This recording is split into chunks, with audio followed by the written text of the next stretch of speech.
Hey guys, it's Melissa here from melissaoatman.com. Welcome to another episode of Awaken Your Inner Awesomeness, the podcast dedicated to all things spirituality and self-improvement. Today we are going to be talking about a topic that I think is really important, and that is fear of rejection. Why does it happen? How does it affect our relationships as adults? And how can we fix it? That is a really important topic, and I know it's one that a lot of people struggle with because if you're listening to my podcast, you probably, chances are, grew up with a very chaotic environment.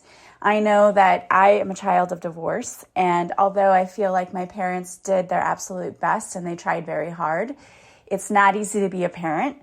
And as kids, when things happen around us that we don't understand, we often process it in a way like we don't have coping skills. And so we develop these coping skills that, although help us when we're kids, as adults, they end up keeping us stuck. And we can end up in these cycles where we're always attracting the wrong kind of people, or we're putting up armor. We're afraid to attract people into our lives because we're afraid we're going to get hurt. I think this is such an important topic. And in our Patreon group the other night, we had a live and we were discussing facing fears. We were all talking about we were going to name a fear we needed to face, and we were going to work on eliminating that fear. And this topic came up because the fear of being vulnerable and allowing people in came about. And several of the people in that group said, well, we're afraid of going out and making really close friendships because we're afraid of getting hurt. And that really resonated with me because when I thought about it, I thought, yeah, you know what? I have a lot of friends, but I only have a few that are really, really close that I would consider people I would share my deepest, darkest thoughts with because I don't trust a lot of people. And I said, one thing I think is really hard if you're an empath and you're highly sensitive, it's hard to make friends sometimes because you can see people's true energy. You can see their true intentions, and it's not always good. So I think that's one reason. But I found this really, really amazing article, and it talks about the fear of rejection. And so after reading it, I thought I really need to do a podcast episode about this because it's just an amazing topic. And when we were talking in our Patreon group about it, I thought, oh my gosh, this showed up just in time. It literally fell into my lap 2 days after we were talking about it. And I know it's something that everyone needed to hear. So the thing is, when you have a fear of rejection, oftentimes we overread situations.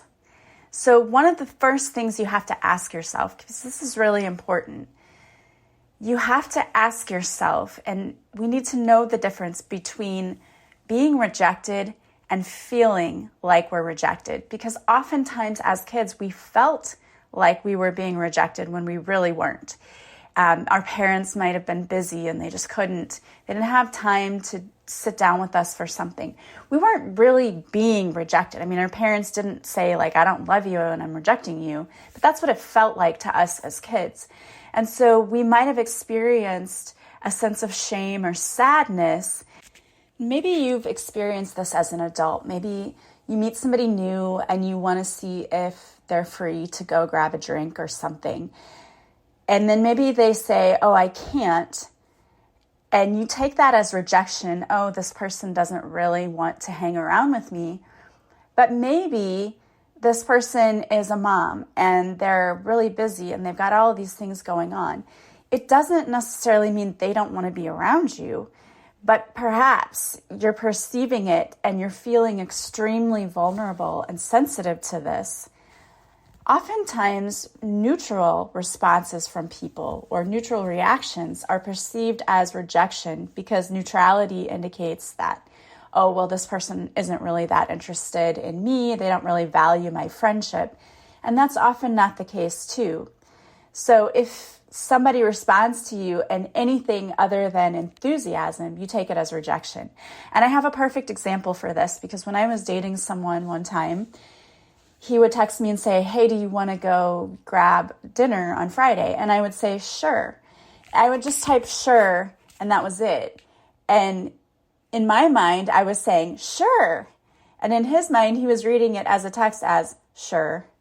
And there was a huge difference. So because I didn't put a smiley face emoji behind it or an exclamation mark, he kept thinking like I was not very enthusiastic about going to dinner. And in my mind, to me, sure says, yeah, absolutely. But I didn't realize other people don't see sure. And I didn't even see it at all. And when he confronted me about it, I had to laugh because I thought, okay, this is just an example of miscommunication.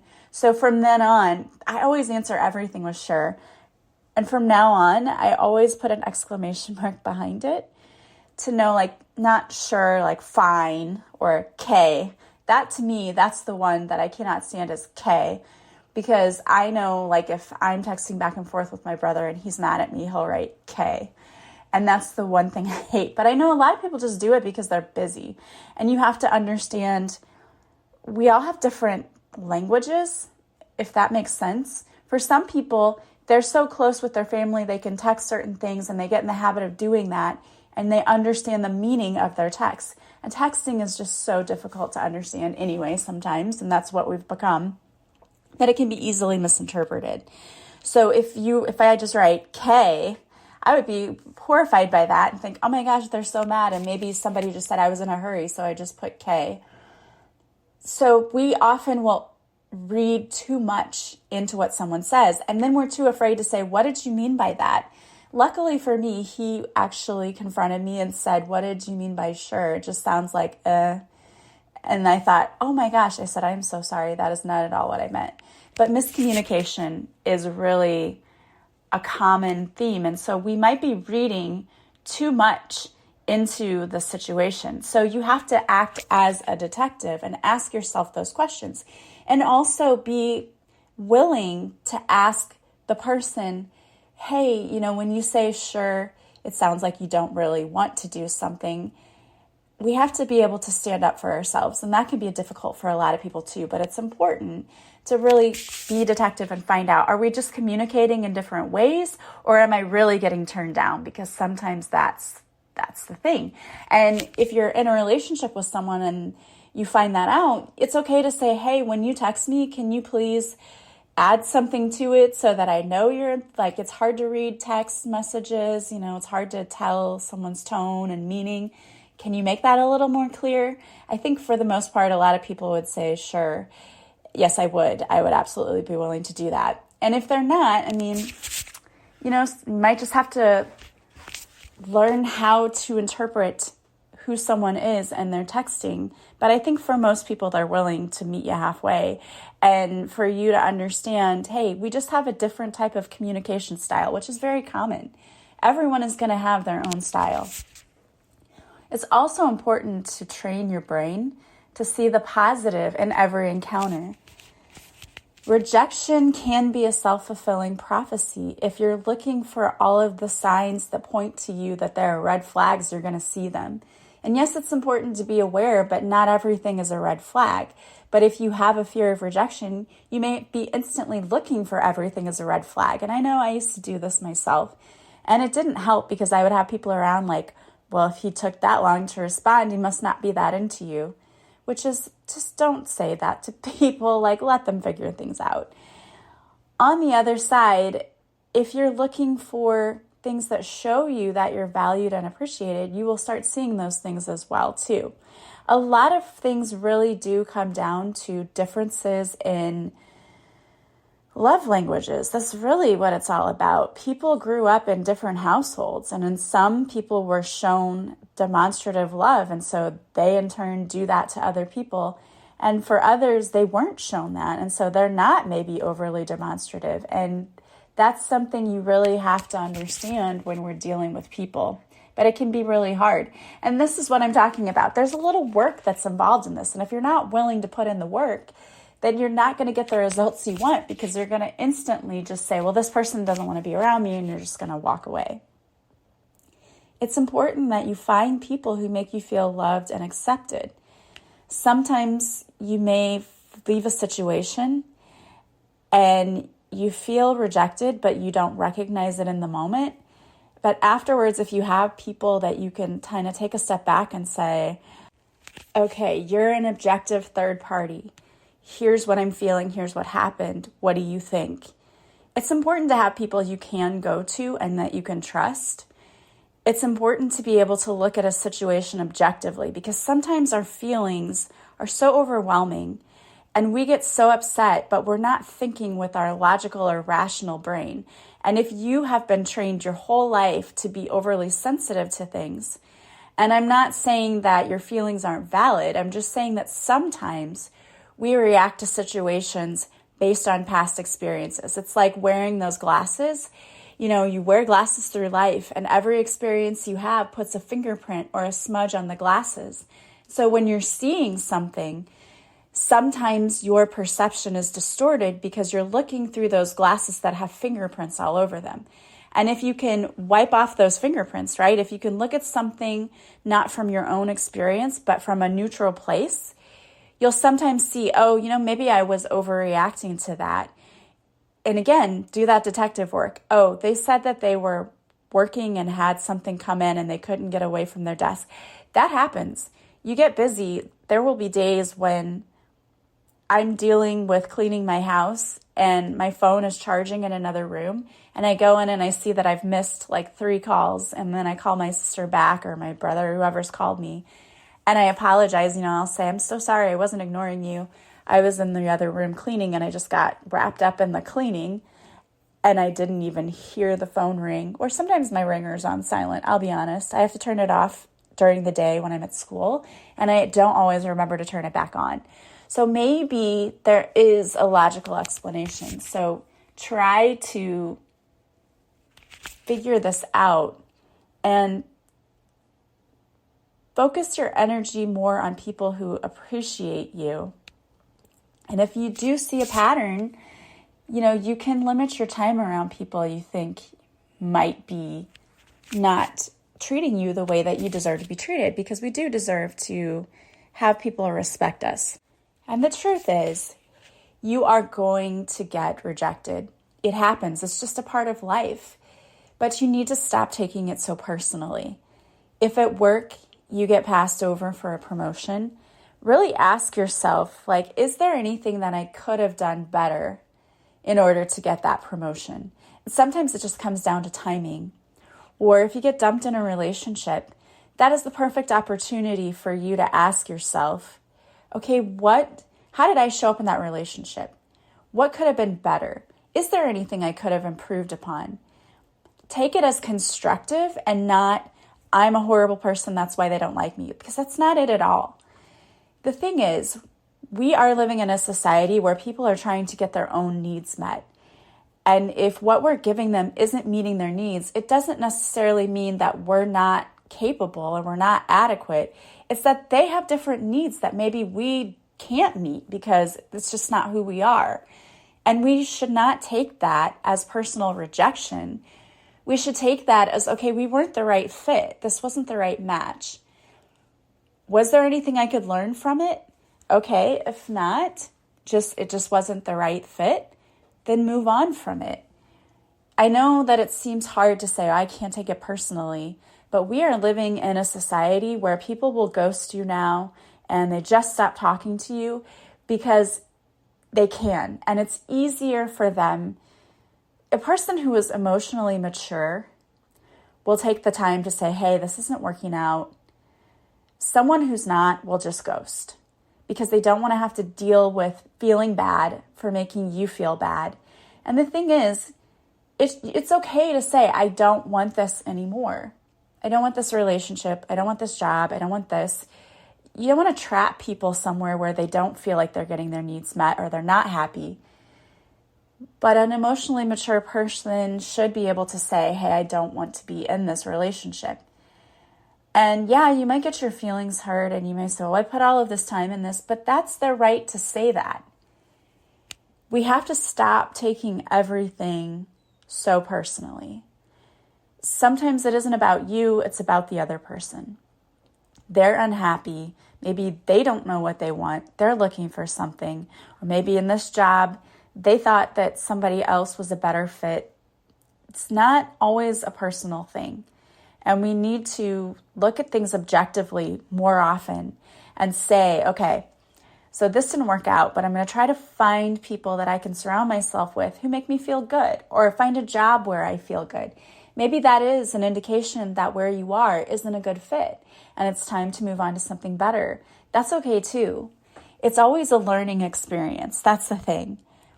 All of it is learning, and it's causing you to open yourself up, to expand your world and to expand your identity. Let's say you write a book and then you take it to an agent and they don't like it. The first 5 don't like it. And I mean, that's what happened to me. Like when I wrote my book, the first few people were like, no. But then the next person said, yeah, I absolutely love this book. I don't even normally publish adult books, but I love this and I want to get it published. You have to find the right fit. And there's so many different types of people out there, so many different types of jobs. Sometimes we're just the wrong fit. Stop taking it so personally, and instead, if you're wrapping yourself up in this whole identity of this is who I am, that's a problem, no matter what it is. If you're just someone's mom, or you're just someone's wife, or you're just a teacher or a lawyer or a doctor, and that's your whole identity, you need to expand your identity. It's all about that. It's about learning and growing and finding new things. So go out and try to find new interests, go out and don't wrap yourself up so much in this identity. Like if you tell yourself, all I am is this, and then that thing is taken away from you, then what do you have? We really have to look at that. And I have a personal story for this. When my mom retired, like most people when they retire, they're so happy and it's such a joyful day. I will never forget this. My mom was so depressed. We had this party for her. We had all of these retirement things.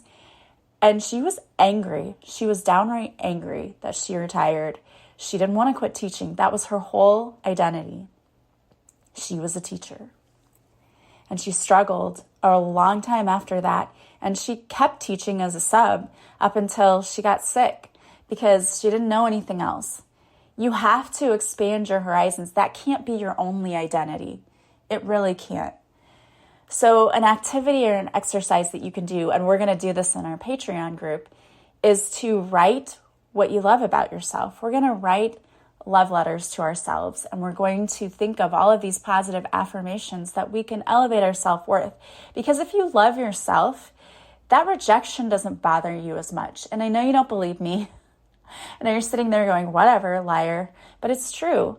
If you love yourself truly, and you appreciate yourself, and you know all of the good things about yourself, when someone else rejects you, you don't take it as personally. That's what we're going to work on. So, and really, when I say, how can you fix this? Loving yourself more is how you fix this. And that's why I created the 10-day intensive self-love course, because I wanted people to be able to learn to work on that self-love. And that's what we're doing in our Patreon group too, because I want people to be able to do that, because that's how you work through that fear of rejection. When you see through the lies, because really what we're telling ourselves is lies. We're saying we're not good enough. That person didn't like me because I wasn't good enough, which is not true. I didn't get that job because I wasn't good enough. Not true. Those are lies you tell yourself. We have to be detectives and really see through them. Is that rational or logical? No, it's not. Because if it were, you'd never have a relationship. You'd never have a job. You'd never have this. It's not true. It's not rational. It's not logical. So you've got to figure out what you love about yourself and work on that. And that's what we're going to do. And I wanted to pull some cards to kind of help us go along with this. And you cannot make this up because the messages came from Angela Rose's deck. And the first one that came out is fear is a lie. And it's true. It's the fear that's telling you that you're being rejected. It's important to know that most of us think we're not enough or we're too much. You're not alone in this feeling. Most of us also feel scared of trying new things, terrified of life not working out, or afraid we won't succeed. If you're feeling any of these things, you are normal. But I am here to tell you that these are fears and they are not true. If you have an idea or feeling about something or a dream, it's for you. Are you going to let fear dictate your life, or are you willing to step into your greatness? The action that goes with this card is to name your fears, and that's what we worked on in our Patreon group. Name your fears. What are they? Have a releasing ceremony. Tear up the page or burn it safely. If you feel afraid, confront your fears. The mantra that goes with this card is, today I will confront my fear and stand in my power. I always used to say, if I'm afraid of it, it's something I have to do. There's a reason that fear comes in. And then you have, take the leap. Don't wait a second longer to do the thing or take the action on your dream. You are ready now. There will never be a perfect time. Create your own time, jump in, and take the big scary leap. The action that goes with this card is, create the time now to do what has been calling you. Get out your calendar. Actually schedule this in. You can do it. The mantra that goes with this card is, I was made for this. I am ready now. And then you have, meet the universe halfway. Are you willing to say yes to your life? Are you willing to put down the excuses? It may feel uncomfortable to do something unknown. It is so worth it. Trust in the unseen. There is something magical waiting for you to say yes to so it can show up for you. When you meet the universe halfway, it will support you and fill the other half. Don't worry about how. Leave that for the universe. The action that goes with this card is, take a risk and take one small step in the direction of your dreams. Maybe you look at the class list. Maybe you go and you sign up for a dating app. Whatever it is, take that risk. Courage is bravery. There is magic in the unknown. And then you have miracle mindset. Have immeasurable faith and full dedication towards your dreams. Our thoughts create our feelings. Our feelings create our actions. Our actions create our reality. What thoughts would your highest self be thinking, feeling, or doing to live your best life? What is your dream? What do you get lost in time doing? Meditate on this feeling. Lean into your dreams. And the mantra that goes with this card is, I have faith and trust that my dreams are unfolding perfectly for me. And your last card is forgiveness. Who do you need to forgive? Is it yourself or another? We are all doing the best we can with the knowledge we know. By forgiving, we set ourselves free from the past. The action that goes with this card is, what was the gift that came from the past experience? How did you grow from it? Write it down, then bless it and release it. The mantra that goes with this card is, my life is unfolding for me. I am not defined by my past. I forgive myself and others. I see myself and set them free. All right, I love those messages, and it is so true. Time to do that inner work. No need to fear rejection, because if you are being who you truly are, you can't reject yourself. You will always be there for yourself. You can trust yourself. It's learning how to love yourself more so that you can trust yourself more. Join us in our Patreon group for the $10 monthly membership, because that's what we're going to be working on. We're going to start doing that. We're going to write love letters to ourselves. We're going to work on that self-love and trust. All right, guys, I hope you have a beautiful week. As always, I'm sending you so much love and light, and I will talk to you soon. Bye, guys.